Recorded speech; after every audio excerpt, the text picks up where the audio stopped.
Hello friends, આજે આપણે એકદમ ટ્રેડિશનલ ગુજરાતી સુખડી બનાવવાના છીએ અને આવી રીતે સુખડી બનાવશો ને તો પરફેક્ટ સુખડી બનવાની છે.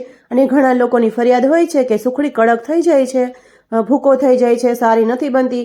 તો આજે હું તમને ટ્રીક અને ટિપ્સ આપવાની છું. આવી રીતે સુખડી બનાવશો ને તો એકદમ પરફેક્ટ બનવાની છે અને એકદમ સોફ્ટ પણ બનવાની છે. તો એકદમ ટ્રેડિશનલ સુખડી આપણે આજે બનાવવાની છે. તમે જોઈ શકો છો ફ્રેન્ડ્સ, કેટલી સરસ સુખડી બની છે અને મેઝરમેન્ટ વગર પણ બનાવી શકો છો ને એટલી મસ્ત સુખડી આજે આપણે બનાવવાની છે અને એકદમ ટેસ્ટી બનવાની છે અને દેશી સુખડી બનવાની છે. તો કઈ રીતે બનાવું છું, ચાલો મારા રસોડામાં. તો સૌપ્રથમ આપણે 2 વાટકા જેટલો મેં ઘઉંનો લોટ લીધો હતો અને એટલે ઘઉંનો લોટ ઝીણો લીધો છે.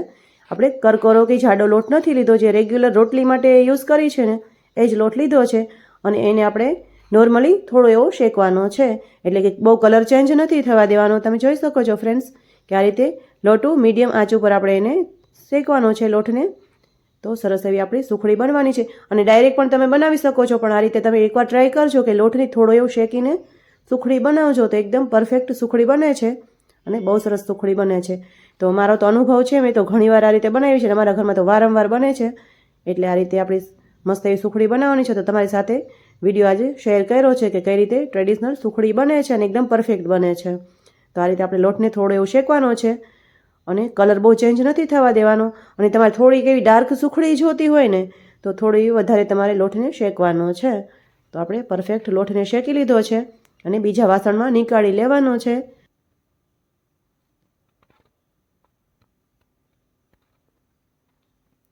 અને હવે થાળીને પણ આપણે ગ્રીસ કરી લેવાની છે, થોડું એવું ઘી લગાવી લેવાનું છે. એટલે ફટાફટ આમાં સુખડી આપણે બનાવી છે, પાથરી લેવાની છે. અને આ બધું પહેલેથી તૈયારી રાખવાની છે. અને કઢાઈને આપણે સાફ કરી લીધી છે લોહીને કપડાથી. અને હવે આપણે એમાં ગોળ એડ કરવાનો છે. 2 વાટકા મેં ઘઉંનો લોટ લીધો છે, તો આપણે 1.5 વાટકાથી થોડો એવો ઓછો ગોળ મેં લીધો છે. અને સુખડી વધારે મીઠી કરવી હોય તો થોડો વધારે ઓછો પણ તમે કરી શકો છો. બહુ મીઠું ના જમતા હોય તો થોડો ઓછો પણ કરી શકો છો. તો અત્યારે મેં આ રીતે મેઝરમેન્ટ કર્યું છે. અને સુખડી એવી વસ્તુ છે કે તમે મેઝરમેન્ટ વગર પણ કરી શકો છો, પણ તમે 1-2 વાર બનાવી હોય તો થોડો આઈડિયા હોય તો જ બનાવજો, નહીંતર સુખડી તમારી ખરાબ થઈ શકે છે. અને એકદમ ઓછા ઘીમાં સુખડી બનાવી છે આપણે. તમે જોઈ શકો છો કે 2 ચમચા જેટલું જ મેં ઘી લીધું છે. ઘી થોડું થીજેલું છે એટલે લાગે છે 2 ચમચા, પણ એને જો ગરમ કરેલું હશે ને થોડું વધારે લાગશે. તો આ રીતે આપણે 2 ચમચા જેટલું ઘી લીધું છે અને આટલા જ ઘીમાં આપણે સુખડી બનાવવાના છે ને એકદમ પરફેક્ટ સુખડી બને છે. અને જે લોકો શિયાળામાં જો સુખડી કે આવું કંઈ ઘીની વસ્તુ જમવા માગતા હોય તો આ રીતે બનાવી શકે છે અને ઓછા ખર્ચમાં પણ બને છે. તો જે નોર્મલી લોકો હોય છે એ લોકો પણ આ રીતની રેસિપી બનાવીને શિયાળામાં જમી શકે. અને એકદમ પરફેક્ટ સુખડી બનવાની છે. અને ગોળને આપણે છીણીને લેવાનો છે તો આ રીતે ફટાફટ બની જાય. અને એકદમ જો સોફ્ટ સુખડી બનાવવી હોય કે આપણે મોંમાં મૂકતા જ ઓગળી જાય એવી બનાવવી હોય તો ગોળને પાયો નથી કરવાનો, આપણે માત્ર ગોળને મેલ્ટ જ કરવાનો છે. ઘણા લોકોની ફરિયાદ હોય છે સુખડી કડક થઈ જાય છે. તો ક્યારે કડક થઈ જાય છે કે તમે ગોળનો પાયો કરી લો છો તો સુખડી કડક બની જવાની છે. તો માટે સુખડી સોફ્ટ બનાવવી હોય ને તો ગોળનો પાયો નહીં કરવાનો, માત્ર ગોળને મેલ્ટ જ કરવાનો છે કે ગોળ ઓગળી જાય ને ત્યાં સુધી જ એને ગરમ કરવાનો છે ઘીમાં. જો તમે એને પાયો બનાવી લેશો કે વધારે બબલ્સ આવશે તો ગોળ પાકી જશે. તો માત્ર આ ટાઈપનું જ આપણે બનાવવાનું છે. આથી વધારે ગોળને પકાવવાનો નથી, નહીંતર તમારી સુખડી એકદમ કડક થઈ જશે ને જો સુખડી એવી જમશો ને તો મોઢાના 2 દાંત બહાર આવી જશે સુખડી સાથે સાથે. તો આપણે આજે સોફ્ટ સુખડી બનાવવાના છીએ. તો હવે આપણો ગોળ એકદમ મેલ્ટ થઈ ગયો છે તો એને વધારે નથી પકાવવાનો. તો હવે આપણે એમાં થોડો થોડો કરીને શેકેલો લોટ છે એ એડ કરી દેવાનો છે. અને લોટ તમે વધારે ઓછો શેકી શકો છો. એવું લાગે કે ગોળનો પાયો ઓછો છે તો થોડો ઓછો લોટ એડ કરવાનો, અને થોડું વધારે હોય તો સાઈડમાં તમે થોડો લોટ શેકીને એડ કરી શકો છો. તો એ રીતે આ બધી વસ્તુ બને છે. તમને બનાવવાનો શોખ હોય ને તો આ રીતના બધા આઈડિયા તમને આવડી જશે અને તમારી સુખડી ક્યારેય ખરાબ નહીં થાય. તો થોડી એમાં ટ્રીક અને ટિપ્સને તમે ફોલો કરશો ને તો સેમ ટુ સેમ આવી જ સુખડી તમે બનાવી શકો છો. તો આપણે એના માટે દૂધની ફ્રેશ મલાઈ એડ કરવાની છે. બહુ વાસી પડેલી હોય એવી મલાઈ યુઝ નહીં કરવાની. અને 2 ચમચી જેટલું આપણે એમાં દૂધ એડ કરીએ છીએ એટલે એકદમ સોફ્ટ સુખડી બનવાની છે. મારી પૂરી ગેરંટી છે આ રીતે તમે બનાવશો ને તો તમારી સુખડી ક્યારેય કડક નહીં થાય અને એકદમ સોફ્ટ બનશે. અને જે લોકો વડીલો હોય છે ને એ લોકો પણ આ સુખડી જમી શકે છે, એટલી સોફ્ટ સુખડી બને છે. તો થોડી એવી આપણે ટ્રીક પણ અજમાવવાની છે કે થોડી એવી દૂધની તર કે મલાઈ એડ કરવાની છે ને થોડું એવું દૂધ એડ કરવાનું છે, 1-2 ચમચી જેટલું જ. અને બધું મિક્સ કરી દેવાનું છે. આ રીતે તમે જોઈ શકો છો ફ્રેન્ડ્સ કે સરસ એવું આપણે બધું મિક્સ કરી દેવાનું છે. અને આ રીતે બધું મિક્સ થઈ જાય એટલે આપણી પરફેક્ટ સુખડી બની જશે. અને થોડી એવી ટ્રીક પણ અજમાવી પડશે. અને લોટ ક્યાંય સાઈડમાં કોરો ન રહી જાય એનું ધ્યાન રાખવાનું છે. બધું એકદમ સરસ એવું મિક્સ કરવાનું છે. અને ગેસની આંચ એકદમ લો ટુ મીડિયમ રાખવાની છે. અને એવું લાગે તમે ફટાફટ નહીં કરી શકો તો ગેસને બંધ પણ કરી શકો છો. ગેસ બંધ કરીને બધું મિક્સ કરજો, નહીંતર થોડી વાર લાગશે ને તો બધું ચોંટી જશે અને સુખડી તમારી થોડી ખરાબ થઈ જશે.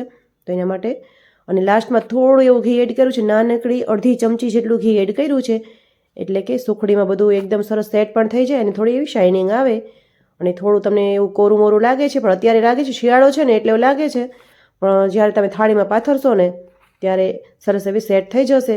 અને આપણે ઓછા ઘીમાં બનાવી છે સુખડી.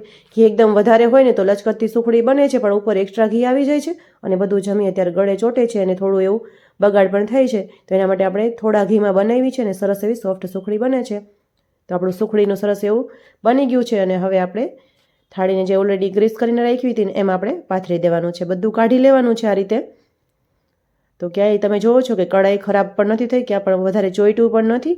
અને આટલું તો નોર્મલી થાય જ તે આપણે આવી રેસીપી બનાવતા હોય એટલે થોડું ઘણું, પણ સરસ એવી આપણી કઢાઈ એકદમ ચોખ્ખી છે. તમે જોઈ શકો છો ફ્રેન્ડ્સ કે સરસ આપણું મસ્ત એવું સુખડીનું બની ગયું છે. અને હવે આપણે થાળીમાં લઈ લીધું છે બધું અને આપણે એને સરસ એવું ટેપ કરવાનું છે. આ રીતે આવો ફ્લેટ વાટકો લેવાનો છે કે એનો એકદમ તળિયામાં એકદમ આ રીતે હોય ને, અને આ વાટકો તો આવો તો બધાના ઘરમાં હોય જ છે.